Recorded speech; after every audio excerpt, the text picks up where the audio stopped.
Maligayang pagbabalik mga kasolid. Casimiro promoter, kumpirmado na. Latest din kay Casimiro, 10 million na ubos na rin na. Pacquiao fight kanselado. Nagbigay na rin ng pahayag itong si pambansang kamo Manny Pacman Pacquiao at Mario Barrios. Tila nahihirapan naman sa pagkuha ng kanyang timbang. Boxing update tayo mga kasolid. Laban ni Pacquiao kanselado. Pambansang kamao na si Manny Pacquiao nakapag-desisyon na. Ang laban ng kanyang anak na si Jimwell Pacquiao ay hindi na itutuloy sa undercard ng kanyang laban kontra sa kampiyon na si Mario Barrios. Ang kadahilanan ating alamin.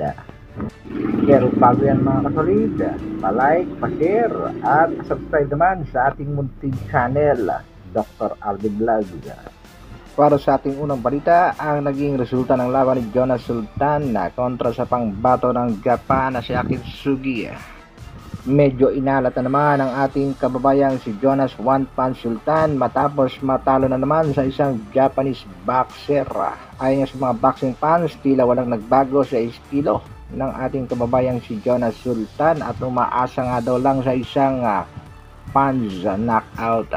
Samantala, Cuadro-Alas Casimiro kumpirmadong may promoter na at may laban. Nagpahiwatig na nga itong si Cuadro-Alas. Paldo na naman tayo mga kageng-geng. Tayo nga dito kay Kuyang Joseph. Talpakan tayo, $1,000. May promotion magkapatid na Casimiro o wala. Ayon naman kay John Dali, kailangan ng lumaban ulit dahil ang 10 million pesos ubos na nga raw sa pagpapagawa ng bahay nitong si Kuya Lods, Jason Casimiro, at isang laban na lang tapos agad ang bahay nitong si Jason. Kaya abangan natin mga kasolid ang mga latest update pa dito kay Cuadro-Alas John Dali Casimiro. Sa kabilang balita naman mga solid, latest update sa laban ng ating pambatong si Manny Pacman Pacquiao kontra sa kampiyon na si Mario Barrios. Dito nga ay merong nilinaw itong si Manny Pacman Pacquiao. Di umano ay kumpirmado. Kanselado ang laban ng kanyang anak na si Jimwell Pacquiao para sa undercard sa bakbakang Pacquiao Barrios. Ayon niya dito kay Pacquiao ay ayaw niya munang magkaroon ng distraction at gusto niyang makapokus sa kanyang magiging laban dito nga kay Mario Barrios. At posibleng ang ganapin na lamang ang laban nitong si Jimwell Pacquiao sa kanyang unang laban sa professional boxing sa buwan ng September ngayong taon. Pagdating naman sa timbang, tila nakuha na ng ating kababayang si Pacquiao ang tamang timbang, samantalang itong si Mario Barrios tila nahihirapan. At ito nga naging pahayag ni Manny Pacquiao patungkol kay Jimwell Pacquiao.